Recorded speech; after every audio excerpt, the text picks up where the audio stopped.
నీ శ్రమలలో పాలుందుటయే నా దర్శనమాయనే. ఈతను వందున శ్రమలు సహించి ఈ వారసుడనైతిని. పాడదాం. ఆహా ఆహా ఓహో ఓహో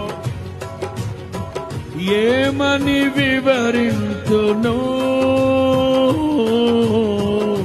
ఏమని వివరింతును. ఆహా నా ధన్యత, ఓహో నా భాగ్యము. ఏమని వివరింతును, ఏమని వివరింతును.